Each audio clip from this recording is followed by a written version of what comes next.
दोस्तों, आप सभी लोग जानते हैं कि 19 मई 2024 को मोहिनी एकादशी है और दोस्तों ये मोहिनी एकादशी का बहुत ही विशेष महत्व होता है और ये मोहिनी एकादशी माताओं बहनों के लिए विशेष रूप से होती है।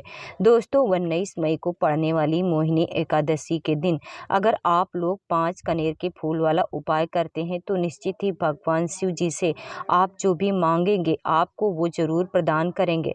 आज हम आपको 5 कनेर के फूल वाला उपाय समझाते हैं जो कि आप लोगों को इस साल की मोहिनी एकादशी को करना है। अब उपाय को कैसे करना आइए समझते हैं।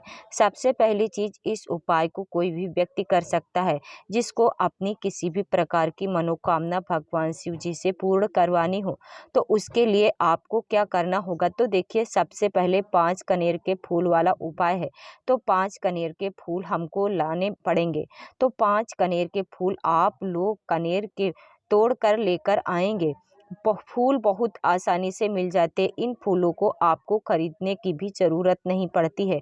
तो आपको क्या करना है, मात्र 5 कनेर के फूल लेकर आना है। 5 कनेर के फूल लेकर आने के बाद दोस्तों मोहिनी एकादशी के दिन सुबह सुबह प्रातःकाल क्या करना है, आप लोगों को इन पांचों फूलों को साथ में लेकर मंदिर जाना है। किस मंदिर में जाना है, शिव जी के मंदिर में जाना है। इन फूलों के साथ में आप भगवान शिव जी की जिस भी तरीके से पूजन अर्चना करना चाहते हैं, जल चढ़ाना चाहते हैं, बेल पत्र फूल चढ़ाना चाहते हैं, तो आप अलग से रख कर लेकर जाइए। और 5 कनेर के फूल वाला उपाय करने के लिए 5 कनेर के फूल अलग से रख कर लेकर जाइएगा, ठीक है। तो यहाँ पर बात आपको समझ आ गई। अब आपको करना क्या है कि जैसे ही आप शिव जी के मंदिर पहुँचते हैं, शिव जी के मंदिर पहुँचने के बाद सबसे पहले आप अपनी पूजन अर्चना कर लीजिए जो आप शिव जी के लिए करना चाहते हैं। जैसे कि 1 लोटा जल चढ़ाना चाहते हैं तो वो चढ़ा दीजिए। अगर बेल पत्र फूल वगैरह अलग से लाए हैं और चढ़ाना चाहते हैं तो वो चढ़ा दीजिए। और अगर कुछ नहीं लाए हैं, सीधा आप उपाय करना शुरू करिए। और अगर कुछ सामग्री लेकर आए हैं तो भाई पहले अपनी पूजन सामग्री शिव जी पर चढ़ा देना। उसके बाद में क्या करना है, शिव जी के पास में आना है और आपने वह 5 कनेर के फूल वाला आप लोगों को निकाल लेना है। 5 कनेर के फूल निकालने के बाद दोस्तों करना क्या है, वो ध्यान से सुनो। 5 कनेर के फूल है तो 5 जगहों पर चढ़ाए जाएंगे। वो 5 जगह आपको विशेष रूप से सुननी चाहिए क्योंकि यही वो 5 जगह है जहाँ पर आपको ये कनेर के फूल चढ़ाने हैं और आपकी मनोकामना जरूर पूर्ण हो जाएगी। उस स्थान के बारे में हम आप लोगों को बताते हैं। दोस्तों आपके पास 5 कनेर के फूल हैं। 5 कनेर के फूल में से सबसे पहला वाला जो कनेर का फूल होगा वो आप लोगों को सबसे पहले भगवान शिव जी की शिवलिंग के ऊपर जो गणेश जी का स्थान रहता है। अब बहुत सारे लोग कहेंगे कि भाई गणेश जी का स्थान कहाँ पर रहता है। दोस्तों गणेश जी का स्थान जो जलाधारी होती है, जलाधारी के राइट हैंड साइड पर होता है। तो राइट हैंड साइड पर आपको क्या करना है, सीधे हाथ पर एक कनेर का फूल, अपना पहला कनेर का फूल चढ़ा देना है। खिला हुआ भाग शिव जी की तरफ होना चाहिए, इस बात का ध्यान रखना। उसके बाद में दोस्तों पहला कनेर का फूल चढ़ाने के बाद तो दोस्तों दूसरे कनेर की फूल की बात करें तो दूसरा कनेर का फूल आपको कार्तिकेय जी के स्थान पर चढ़ाना है, जो स्थान शिव जी की शिवलिंग के जलाधारी के लेफ्ट हैंड साइड पर होता है, मतलब उल्टे हाथ पर होता है। तो दूसरा फूल आप कहाँ पर चढ़ाएंगे, कार्तिकेय जी वाले स्थान पर चढ़ाएंगे। अब 2 फूल आपके चढ़ गए। अब जो तीसरा फूल चढ़ाएंगे वो आप कहाँ पर चढ़ाएंगे, वो चढ़ाएंगे आप लोग माता जगत जननी का जो हस्तमल जलाधारी होती है, जलाधारी के बीच में एक माता जो अशोक सुंदरी जी का स्थान होता है। तो आपको क्या करना है, उस माता अशोक सुंदरी जी वाले स्थान पर अपना तीसरा फूल समर्पित करना है और खिला हुआ भाग शिवलिंग की तरफ करके ही रखना है। तो आपने अपना तीसरा फूल भी वहां पर शिवलिंग के ऊपर समर्पित कर देना है। अब दोस्तों बात करते हैं चौथे फूल के। जो चौथा फूल आपको कहां पर चढ़ाना है, इस चौथे फूल को आपको चढ़ाना है जो शिवलिंग होती है, शिवलिंग का कटी भाग होता है या माता जगदम्बा जी मस्तमल रहता है, मतलब शिवलिंग के कटी भाग जलाधारी के ऊपर आपको ये चौथा फूल रख ना सकते हैं। इसको चढ़ाने की एक और जगह है जो कि शिव जी की शिवलिंग के ऊपर जो पात्र टंगा हुआ होता है, जिससे बूंद-बूंद करके जल टपकता है।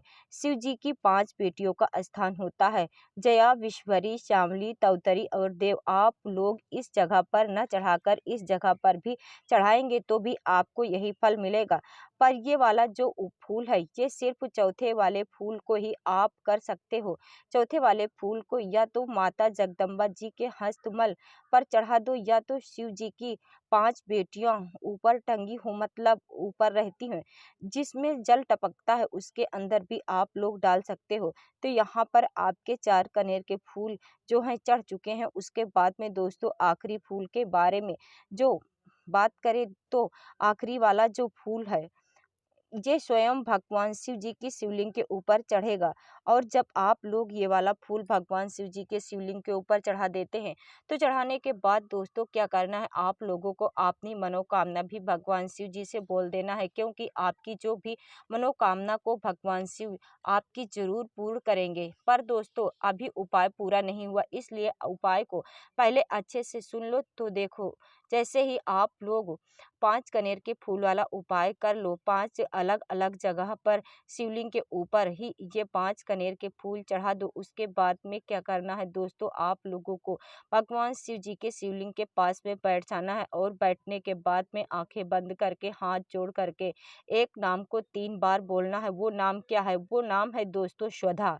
पार्वती जी की नानी का नाम है, और इस स्वधा का नाम को आपको भगवान शिव जी के सामने बैठकर 3 बार इसका उच्चारण करना है, कुछ इस तरीके से स्वधा स्वधा स्वधा। बस इस तरीके से 3 बार जो है आप लोगों को जो है स्वधा नाम ले लेना है इस उपाय को करने के बाद। और अगर आप चाहो भी कि कुछ ना बोले तो भी भगवान शिव जी तक आपके जीवन की दुख और परेशानी पहुंच जाएगी, और साथ ही मनोकामना पहुंच जाएगी, वह उसको भगवान शिव जी जरूर पूर्ण कर देंगे। ये इतना बड़ा उपाय है दोस्तों। मोहिनी एकादशी का एक विशेष महत्व होता है, इसलिए इस दिन को आप लोगों को बिल्कुल भी नहीं छोड़ना चाहिए। और इस दिन एक और ऐसा आपको उपाय कर लेना चाहिए, जिस उपाय को करने से आपके घर से सारी धन की जो समस्याएं होती हैं वो दूर हो जाएंगे। ठीक है, अगर आपका पैसा कोई लेकर चला गया है और वापस नहीं कर रहा है, आपके आपने किसी को उधार दिया था और वो वापस नहीं कर रहा है, तो भाई ये वाला उपाय आप लोग करके देखें, आप वह पैसा खुद लौटा कर जाएगा। इस उपाय को भी सिर्फ और सिर्फ एकादशी के दिन करना है। मोहिनी एकादशी के दिन बहुत ही ज़्यादा विशेष और महत्वपूर्ण होता है। इस दिन ये वाला उपाय ज़रूर करें। इस उपाय में क्या करना है दोस्तों, यहाँ पर आप लोगों को 1 लोटा जल लेना है। 1 लोटा जल लेने के बाद दोस्तों 1 लोटा जल के अंदर आपको भरना होता है आपको गंगा जल। अब ऐसी बात नहीं कि गंगा जल का उपाय कर रहे हैं तो गंगा जल बिल्कुल फुल भर के ना चाहिए। आपके पास जितना गंगा जल हो उतना ही गंगा जल आप लोग अपने लोटे के अंदर डाल लें, पर उसके अंदर कोई अन्य शुद्ध जल नहीं मिलाना है, सिर्फ और सिर्फ गंगा जल ही होना चाहिए, भले ही थोड़ा सा गंगा जल लेना पड़े। तो जैसे ही आप लोग अपना गंगा जल ले लेते हो, गंगा जल लेने के बाद दोस्तों इसके अंदर आप लोगों को डालनी है बेलपत्री। कितनी बेलपत्री डालनी है? 7 बेलपत्री डालनी है। 7 बेलपत्री तो इसके अंदर आप लोगों को डालना देना है। आपने 7 बेलपत्री छाँट कर, अगर आपके पास बेलपत्री उपस्थित ना हो तो शिव जी के शिवलिंग के ऊपर से उठाकर उसको धोकर आपने उपाय में प्रयोग कर लेना। यहाँ पर आप लोग क्या किया कि भाई थोड़ा सा गंगा जल लिया, 7 बेलपत्री के पत्ते उसके अंदर डाले। अब इसके बाद में इस 1 लोटे जल को लेकर आपको पहुँचना है भगवान शिव जी के मंदिर में, वो भी सुबह सुबह। ठीक है, शिव जी के मंदिर में जैसे ही भाई पहुँचो, तो पहुँचने के बाद क्या करना है, सबसे पहले आप जैसे ही शिव जी के मंदिर के अंदर प्रवेश करेंगे, मतलब कि जैसे ही आप भगवान शिव जी के मंदिर के अंदर प्रवेश करते हो तो नंदी बाबा पहले से वहाँ पर खड़े हुए होते हैं। तो इस उपाय को करने के लिए आपको सीधा भगवान शिव जी के पास नहीं जाना है, पहले रुकना है। भाई जो एक लोटा जल के अंदर जो 7 बेलपत्री लेकर आए हुए हो, इसमें से सिर्फ और सिर्फ गंगा जल को नंदी बाबा के चरणों में समर्पित कर देना है। सिर्फ और सिर्फ गंगा जल को समर्पित करना है। और दोस्तों, आपको लोटे के जल के अंदर 7 बेलपत्री बची है, तो इन 7 बेलपत्री को आपको क्या करना है कि शिव जी के मंदिर में जाना है और जो भी आपके लोटे के अंदर 7 बेलपत्री बची हुई थी, इनको एक एक करके शिव जी की शिवलिंग पर चढ़ा देना है और श्री शिवाय नमस्तुभ्यम बोलना है। जैसे ही सभी 7 बेलपत्री चढ़ जाए तो भगवान से प्रार्थना कर लेना अपने धन के लिए। दोस्तों, ये उपाय ज़रूर करना, इसका फल आपको ज़रूर मिलेगा।